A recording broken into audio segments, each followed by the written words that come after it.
ओम शांति। आज की बाबा की अव्यक्त महावाक्य का टॉपिक है रूहानी ज्ञान योग की ज्योतिषी। तारीख है 18 मई 1969। बाप दादा कहते आप सभी ने बुलाया या बाप दादा ने आप सभी को बुलाया है? किसने किसको बुलाया है? जो बच्चे बाप के कर्तव्य में निमित्त बने हुए हैं उन्हों को ये बात हर वक्त याद रखनी है कि हमें हर समय हर हालत में एवर रेडी और ऑलराउंड होना है। अगर ये दो बातें सभी में आ जाएं तो सर्विस का सबूत श्रेष्ठ निकल सकता है। लेकिन नंबरवार पुरुषार्थ अनुसार ये बातें हैं। आप निमित्त बने हुए बच्चों को ये स्लोगन याद रखना चाहिए कि हम जो कर्म करेंगे मुझे देख और सभी करेंगे। हर समय अपने को ऐसा समझो जैसे ड्रामा के स्टेज पर सभी के सामने हम पार्ट बजा रहे हैं। एक होता है अपने आप से रिहर्सल, एक होता है स्टेज पर सभी के सामने पार्ट बजाना। तो स्टेज पर एक्ट करने वाले का अपने ऊपर कितना ध्यान रहता है? हाथों पर, पाँव पर, आँख पर, सभी पर ध्यान रहता है। अगर कोई भी बात नीचे ऊपर होती है तो एक्टर के एक्ट में शोभा नहीं देती। तो ऐसे अपने को समझकर चलना है।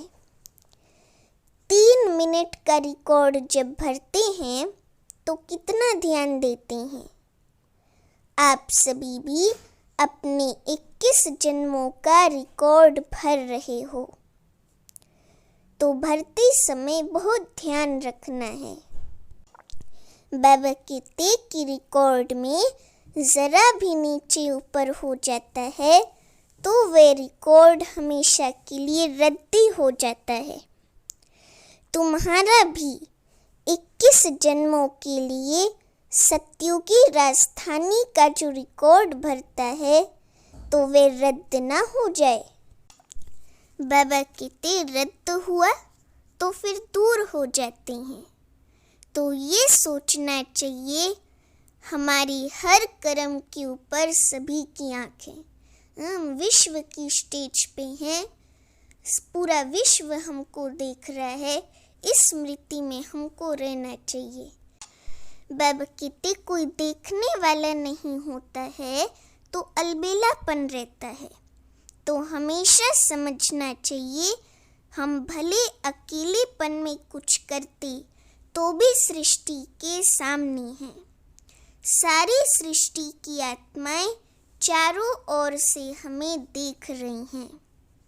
अगर एक एक फूल ऐसा संपूर्ण और सुंदर हो जाए तो इस बगीचे की खुशबू कितनी फैल जाती। लेकिन क्यों नहीं फैलती? उसका कारण क्या? खुशबू के साथ साथ कहाँ कहाँ बीच में और बात भी आ जाती है। भले खुशबू कितनी भी हो लेकिन खुशबू से जल्दी फैलने वाली बदबू होती है जो जरा सी बात सारी खुशबू को समाप्त कर देती है। अविनाशी खुशबू जिसको सदा गुलाब कहते हैं, एक होता है सदा गुलाब, दूसरा होता है गुलाब, बाबा कहते तीसरा होता है रूहे गुलाब। पहला नंबर है रूहे गुलाब। वे रूह की स्थिति में रहता है, आत्मिक स्थिति में रहता है, आत्म अभिमानी होता है। तो बाबा कहते वे रूह की स्थिति में रहता है और रूहानी रूह के हमेशा नज़दीक है। रूहानी रूह कौन है? सुप्रीम सोल शिव बाबा। उससे हमेशा नज़दीक है रूह गुलाब। ऐसे हैं रूह गुलाब। और दूसरी क्वालिटी जो है वे फिर सर्विस में बहुत अच्छे रहते हैं, बाकी रूहानी स्थिति में कमी है। सर्विस में, धारणा में अच्छे हैं, संस्कार शीतल हैं। खुद अपने को क्या समझते हो? किस नंबर का फूल समझते हो? कांटे तो यहाँ हो भी ना सके, हैं तो सभी गुलाब, लेकिन गुलाब में भी फर्क है। बाबा मुझसे कहते, किस नंबर का फूल समझते हो? कांटे तो यहाँ भी हो ना सके, कांटे तो यहाँ हो भी ना सके, हैं तो सभी गुलाब, लेकिन गुलाब में भी फर्क है। गुलाब में भी नंबरवार गुलाब है ना। तो जो रूहे गुलाब होंगे उनकी निशानी क्या होंगी? बाबा कहते कि आप लोगों के मस्तक की रेखा परखने आती है। ज्योतिषी बने हो वह नहीं, बाप दादा जो ज्ञान और योग की ज्योतिषी दिखाती हैं उनसे क्या देखते हो?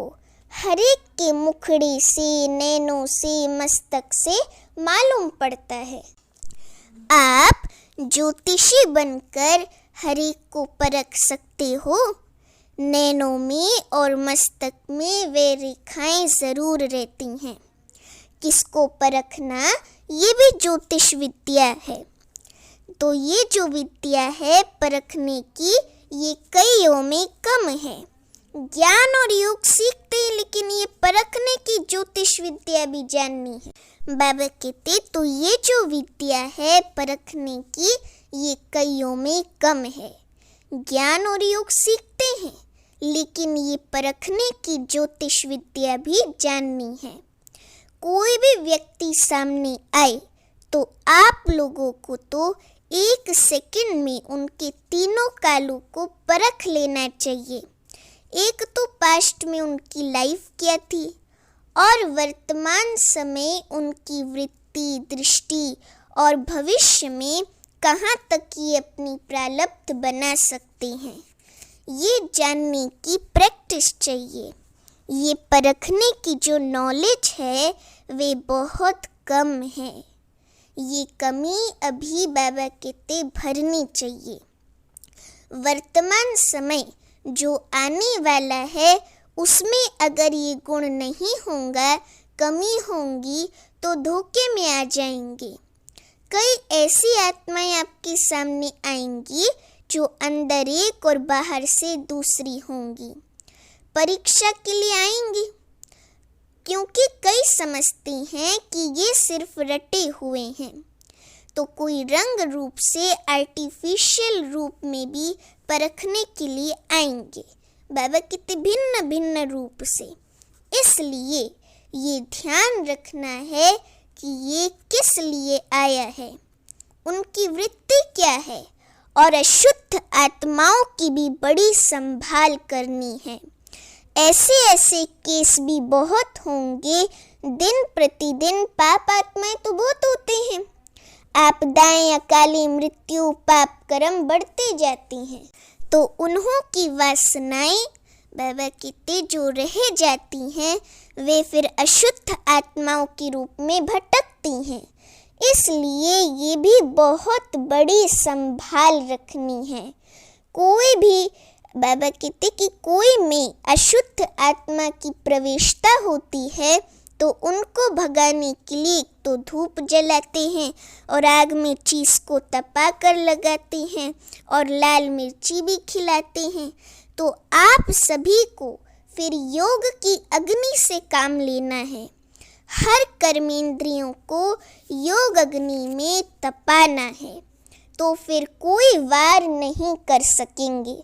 थोड़ा भी कहाँ ढीलापन हुआ, कोई भी कर्मेंद्रियां ढीली हुई तो फिर प्रवेशता हो सकती है। वे अशुद्ध आत्माएं भी बड़ी पावरफुल होती हैं। वे माया की पावर भी कम नहीं होती। ये बहुत ध्यान रखना है। और कई प्राकृतिक आपदाएं भी अपना कर्तव्य करेंगी। उसका सामना करने के लिए बाबा कहते कि अपने में ईश्वरीय शक्ति धारण करनी है।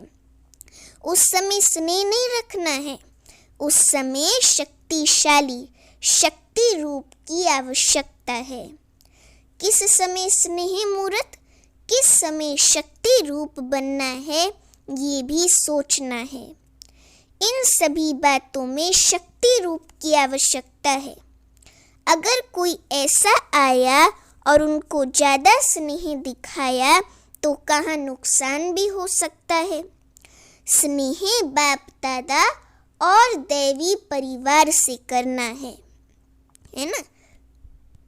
बाकी सभी से शक्ति रूप से सामना करना है। कई बच्चे गफलत करते हैं जो उनके स्नेह में आ जाते हैं।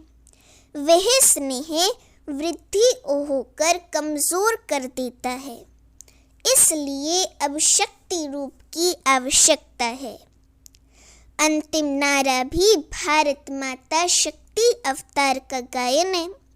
गोपी माता थोड़ी कहते हैं, अब शक्ति रूप का पार्ट है। गोपिकाओं का रूप साकार में था, अब अव्यक्त रूप से शक्ति का पार्ट है। हर एक जब अपनी शक्ति रूप में स्थित होंगे तो इतने सभी की शक्ति मिलाकर कमाल कर दिखाएगी। यादगार रूप में अंतिम चित्र कौन सा दिखाया हुआ है? पहाड़ को अंगुली देने का। अंगुली ये शक्ति की देनी है। बाबा कहते इससे ही कलयुगी पहाड़ खत्म होगा। इसमें हर एक की उंगली की दरकार है। अभी वे उंगली पूरी रीति नहीं है, उठाते जरूर हैं, परंतु कोई की कभी सीधी, कोई की कभी टेढ़ी हो जाती है। जब पूरी अंगुली होगी एकदम स्ट्रेट, बाबा कहते तब प्रभाव निकलेगा। एक जैसे अंगुली देनी है। इस कलयुगी पहाड़ को जल्दी अंगुली देकर फिर सत्युगी दुनिया को लाना है। साकार के साथ स्नेह है तो जल्दी जल्दी इस पुरानी दुनिया से चलने की तैयारी करो, है ना। इस पुरानी दुनिया से उपराम चलने की तैयारी करो। आप कहेंगे अभी सर्विस कहाँ हुई है, लेकिन सर्विस भी किसके लिए रुकी है? अगर आप हर एक शक्ति रूप में स्थित हो जाओ तो आपके जो भूले भटके भक्त हैं न चाहते भी चकमक चुंबक के आगे आ जाएंगे। देरी नहीं लगेगी। अच्छा, ओम शांति।